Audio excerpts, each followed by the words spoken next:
வணக்கம். நம்ம சேனலுக்கு தொடர்ந்து ஆதரவளித்துக் கொண்டிருக்கும் நல்ல உள்ளங்களுக்கு நன்றி. தொடர்ச்சியாக ஆதரவு கொடுங்க. தேசிய அரசியலில் ஒரே பரபரப்பு.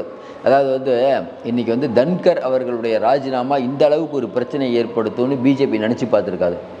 ஒரு பக்கம் பார்த்தீங்கன்னா அவர் அவமானப்படுத்தப்பட்டார். ராஜ்நாத் சிங் அதாவது அவர் பதவி விலகலைன்னா ராஜ்நாத் சிங் அவர்களே பாதுகாப்புத்துறை அமைச்சர் அவரே நம்பிக்கையில்லா தீர்மானத்தை கொண்டு வர மாதிரி இருந்தார். அப்போ பிஜேபி இவரை தூக்கணும்னு முடிவு பண்ணிட்டாங்க. இதற்கு சொல்லப்பட்ட காரணங்கள் ஒன்று இல்லை, ரெண்டு இல்லை, பல காரணங்கள். அமெரிக்காவில் இருக்கக்கூடிய துணை ஜனாதிபதி வரும்போது நான் தான் அவரை போய் வரவேற்பேன்னு அடம்பிடிக்கிறாரு. அவரும் துணை ஜனாதிபதி, நானும் துணை ஜனாதிபதி அடம்பிடிக்கிறாரு.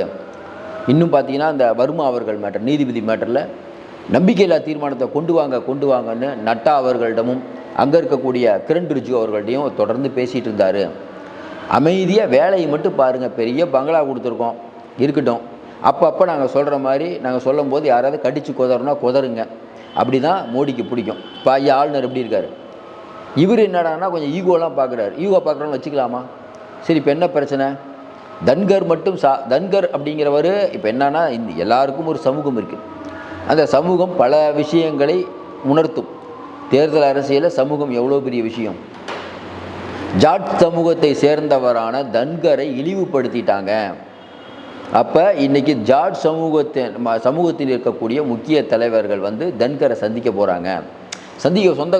சந்திப்பாங்கள்ல. இதுவும் இல்லாமல் இந்த சங்கம்லாம் இருக்கிறது எதுக்கு? நம்ம ஜாதிக்கார ஒருத்தருக்கு ஒரு அவமானம் ஏற்பட்டு போச்சுன்னா இது ஒரு பெரிய விஷயமா கிளப்புவாங்க. சரி, இப்போ என்ன பாதிப்பு பிஜேபிக்கு அப்படின்னு பார்த்தீங்கன்னா, பிஜேபிக்கு ஒரு 8 டிஸ்ட்ரிக்டில் பாதிப்பு.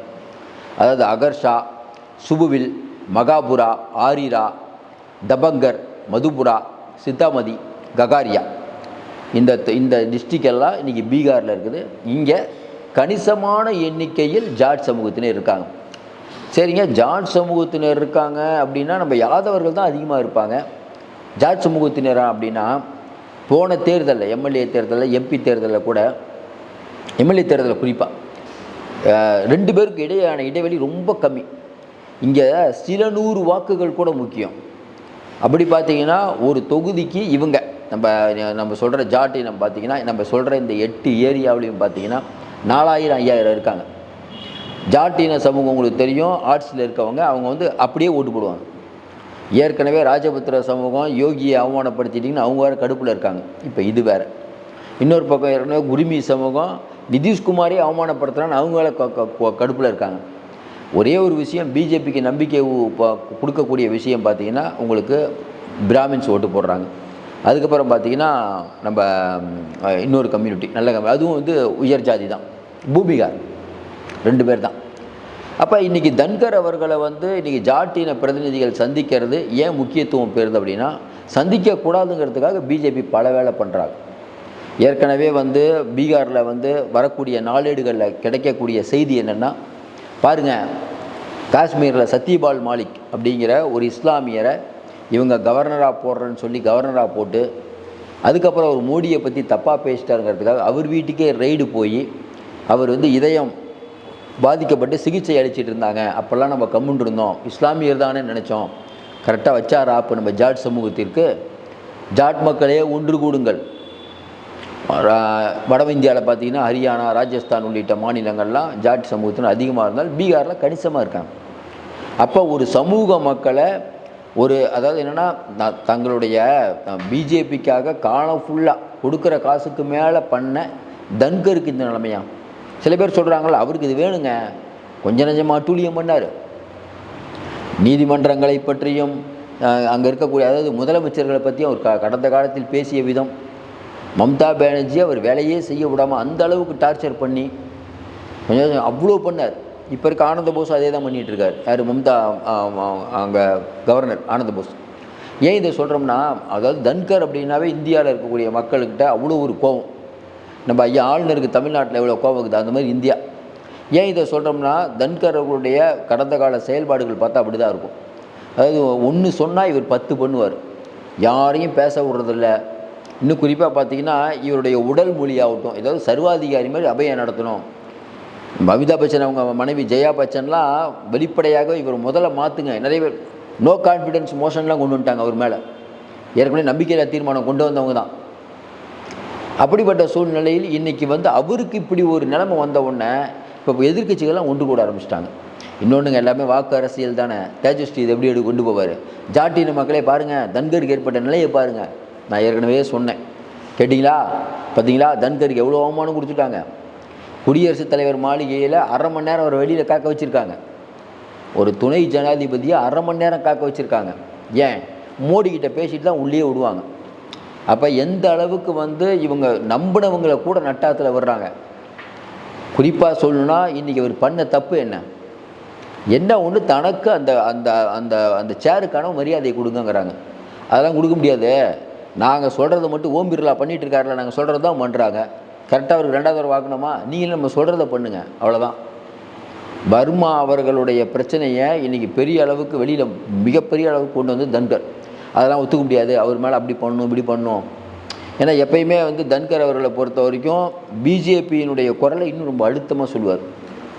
அதேமாதிரி நீதித்துறை, மற்ற எந்த பிஜேபி தலைவரும் நீதித்துறையை டச் பண்ணிங்கன்னா பிரச்சனை வரும். அதனால் தன்கரை வச்சு பேச வச்சாங்க. அதெல்லாம் ஆளுநருக்கும் ஜனாதிபதிக்குன்னா ஒரு டைம் ஃப்ரேம் ஃபிக்ஸ் பண்ண முடியாது. நீதித்துறையெல்லாம் பெரிய விஷயம் இல்லை, நாடாளுமன்றம் தான் பெருசு, நாடாளுமன்றம் தான் பெருசுன்னு தொடர்ந்தியாக சொல்லிகிட்டு இருப்பார். பார்த்தாரு, கரெக்டாக வர்மா அவருடைய மேட்ரு வந்துச்சு. எது? நம்ம நீதியரசர் பிடிச்சார் பாயிண்ட்டை. நீதியரசர் வர்மா வீட்டில் பல கோடி எரிஞ்சு போச்சு ரூபா நோட்டு. இதை உடனே பதவி நீக்கம் பண்ணணும், நாடாளுமன்றத்தை கூட்டுங்க அப்படின்ட்டு அப்படி ஒரு மேட்டரை கொண்டு வந்தார். இது நீதித்துறையில் இருக்கக்கூடியவங்களுக்கு சிக்கலாக போச்சு. ஏன்னா நீதித்துறை என்ன சொன்னாங்க? நாங்கள் இது கண்டிப்பாக இதை விசாரிப்போம், விசாரித்து நாங்கள் ஒரு முடிவை சொல்லுவோம். சொல்லும்போது இல்லை நாங்கள் பண்ணுவோன்ட்டு இவங்க வேக வேகமாக காரியத்தை நவுத்த ஆரம்பித்தாங்க. அப்போ நட்டாவை பார்த்து இவர் சொல்கிறார், சீக்கிரம் ஒரு இது பண்ணுங்க, ஏன்னா நோ கான்ஃபிடென்ஸ் மோஷன் கொண்டு வாங்க அப்படின்றதுக்கு முதல்ல மேல் சபையில் கொண்டு வரோம், அதுக்கப்புறம் இப்போ கொண்டு வரோம். சரிங்க, சீக்கிரம் கொண்டு வாங்கன்னா இல்லை பெரிய பிரச்சனை ஏதாவது ஒன்று வரட்டும், அப்போ அதை மறைக்கிற மாதிரி இந்த பிரச்சனையை கொண்டு வந்துடுவோம். எப்பயுமே பிஜேபி ஒரு பெரிய பிரச்சனை வரும்போது அதை மறைக்கிறதுக்கு ஒரு விஷயத்தை கொண்டு வருவாங்க. இந்த மேட்ரு அப்போ கொண்டு வருவோம் அப்படின்ட்டு நம்ம மக்களவையில் இதை எல்லோரும் கையெழுத்து போட்டு பண்ணுறாங்க. ராஜ்யசபாவில் இவங்க சொல்லி பார்க்குறாரு, ஒன்றுமே பண்ண மாட்டுறாங்க. பார்த்தாரு, இவர் என்ன பண்ணுறாரு, நேராக கெஜ்ரிவாலை கூப்பிட்டு பேசுகிறாரு. இது இந்தியா டுடேயில் வந்திருக்கு. அதுக்கப்புறம் பார்த்தீங்கன்னா மல்லிகார்ஜுன கார்கேட்ட பேசுகிறார். இது பேசின உடனே தான் பிஜேபிக்கு கோவம். நாங்கள் மல்லிகார்ஜுன கார்கேலேருந்து ராகுல் காந்திலேருந்து யாரும் அங்கே இருக்கக்கூடாதுங்கிறோம், அவங்கள கூப்பிட்டு நோ கான்ஃபிடென்ட் மோஷன் கொண்டு வாங்க அப்படின்னு நீங்கள் என்ன ஐடியா கொடுக்குறீங்க? அப்போ என்ன பண்ணலாம் அப்படின்ட்டு இவர் கையெழுத்து வாங்க ஆரம்பிச்சிட்டார். அதுக்குள்ளே ஆரம்பித்து இது பண்ணிட்டார், சபையில் போட்டார். உடனே சுதாரித்து கொண்ட மோடி அவ்வளோ கோவப்பட்டு உடனடியாக ராஜ்நாத் சிங் கூப்பிட்டு இவரை ஒரு வழி பண்ணுங்க, அதாவது கடிதம் கொடுக்கறதுக்கு முன்னாடி, அதாவது நம்பிக்கையில்லா தீர்மானம் கொண்டு வரதுக்கு முன்னாடி இது நடக்குது. ராஜ்நாத் சிங் இவர் மேலேயே, யார், நம்ம தன்கர் மேலேயே நம்பிக்கையில்லா தீர்மானம் கொண்டாலும் முடிவு பண்ணிட்டாங்க. அதுக்குள்ளே இவர் பண்ணிட்டார், முடிச்சிட்டார் வேலையை. யார்? தன்கர். இந்த மேட்டர் தெரிஞ்சு என்னையா பண்ணுறீங்க, நான் பண்ணுறேன்ட்டு பண்ணிட்டு போயிட்டார். ஏற்கனவே துணை ஜனாதிபதி, அமெரிக்க துணை ஜனாதிபதி வரும்போது நீ பாட்டு வரவேற்கிறீங்க. அதாவது ராம்நாத் கோவிந்த் இருக்கும்போதும் சரி, திரௌபதி முர்மு இருக்கும்போதும் சரி, நாடாளுமன்ற திறப்பு விழா, ஆக்சுவலாக நாடாளுமன்றம் அப்படிங்கிறது அங்கே தலைவர் யார் அப்படின்னா முர்மு அவர்கள் தான். ஆனால் நாடாளுமன்றத்தினுடைய திறப்பு விழாவுக்கு மோடியே திறக்கிறார். அப்போ என்னென்னா முர்மு ஒத்துக்குவாங்க, தன்கரால் ஒத்துக்க முடியல. சில சமயம் அவர் கொஞ்சம் மரியாதை எதிர்பார்க்குறாரு, கோவக்காரராக இருந்தாலும் மரியாதை எதிர்பார்க்குறாரு. மரியாதை எதிர்பார்க்குறவங்க பிஜேபியில் இருக்குது, கொடுத்த பதவி வாங்கிட்டு போங்க, அவ்வளோதான். அப்போ இந்த ஈகோ கிளாஷ் ஆகுது. மோடியை சந்திக்கணும்னு நினைக்கிறார், மோடியை சந்திக்க அப்பாயின்மெண்ட்டே கொடுக்க மாட்டார் அவர். ஏன்னா அவர் வெளியூருக்கு பறக்கிறதுக்கு நேரம் சரியாக இருக்குது. இங்கே அப்படி வெளியூருக்கு பறக்கும்போது இன்னொரு மேட்டர், தன்கர் அவர்கள் என்ன சொல்கிறாரு, நான் ஒரு 4 நாட்டுக்கு தான் போயிருக்கேன். ஆனால் அந்த பக்கம் பார்த்தீங்கன்னா வெங்கைய நாயுடு டூர் ப்ரோக்ராமே போட்டார். கடைசியாக பதவி விலகிறதுக்கு 3 நாளைக்கு முன்னாடி கூட டூரில் தான் இருந்தார். டூரு 18 தடவை டூர் போயிருக்கார். இதே மாதிரி பார்த்தீங்கன்னா அமித் அன்சாரி, ஏற்கனவே துணை ஜனாதிபதி இருந்தவர், அவர் பார்த்தீங்கன்னா கிட்டத்தட்ட 16 நாடுகளுக்கு போயிட்டு வந்துட்டார். நான் வெறும் 4 நாடுகளுக்கு, என்னுடைய பயண திட்டத்தில் இவ்வளோ பிரச்சனை பண்ணுறீங்க, இன்னும் நிறையா ஊருக்கு நான் போயிருக்கணும். அண்மையில் அவர் துபாய் போயிருக்கும்போது அங்கே நடந்த புரோட்டோகால் ப்ராப்ளம், இதுக்கெல்லாம் வெளியுறவுத்துறை அமைச்சர் ஜெய்சங்கர் தான் காரணங்கிறார். வெளியுறவுத்துறை அமைச்சர் ஜெய்சங்கர் யாருடைய ஆள்? ஐயா மோடியோடைய ஆள். ஏன்னா மோடிக்கு யாரை சொன்னால் பிடிக்காது, நிர்மலா சீதாராமனை பற்றி குறை சொன்னால் மோடிக்கு பிடிக்காது, ஜெய்சங்கரை பற்றி குறை சொன்னால் மோடிக்கு பிடிக்காது. ஏன்னா இவங்கெல்லாம் அவருக்கு ரொம்ப வேண்டிப்பட்டவங்க. இவங்கெல்லாம் எலெக்ஷன்லேயே நிற்க மாட்டாங்க. ஏன்னா ஜெய்சங்கர் எலெக்ஷனில் என்ன இப்படி ஓட்டு கிடைக்குன்னு தெரில, நிர்மலா சீதாராமன் இவங்கெல்லாம் மேல் சபையிலேருந்து வந்தவங்க. நிதின் கட்கரியோ நம்ம மோகன்லால் கட்டாரோ இல்லை வந்து நம்ம சௌகானோ இவங்கெல்லாம் வந்து கஷ்டப்பட்டு எலெக்ஷன் நின்று ஜெயிக்கணும். இவங்கெல்லாம் வந்து ஆர்எஸ்எஸோட ஆள். இது ஒரு பக்கம் ஓடிட்டுருக்கு. அப்போ இதெல்லாம் வச்சு பார்க்கும்போது தன்கருக்கு கோவம் வந்து இந்த மாதிரி பிரச்சனையாகி இன்றைக்கி ஒரு பிரிவு உபச்சார விழா கூட பண்ண முடியாத அளவுக்கு. இப்போ மக்களவையில் வந்து ஒரு 3 நாளைக்கு முன்னாடி உங்களுக்கு தெரியும், திமுகவில் அப்துல்லா இவங்கெல்லாம் வந்து நாங்கள் வந்து வைகோ அவங்க பிரிவு உபச்சார அந்த கடைசி பேச்சை பேசினாங்க நாடாளுமன்றத்தில். ஆனால் அதை கூட இன்றைக்கி வந்து தன்கருக்கு அலோவ் பண்ணல.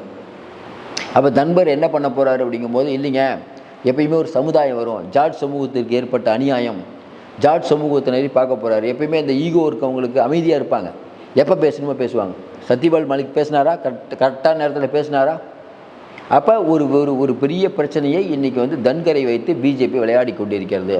நம்ம ஏற்கனவே சொன்ன மாதிரி ஆரிராவ் ஆகட்டும், பீகாரில் தர்பங்கா ஆகட்டும், மதுபாலா ஆகட்டும், சித்தபாதி ஆகட்டும், செகாரியா ஆகட்டும், மகாபூர் ஆகட்டும், இங்கெல்லாம் வந்து கணிசமாக இருக்கக்கூடிய ஜாட்டின மக்களிடம் இது பேசும் பொருளாகி கொண்டிருக்கிறது.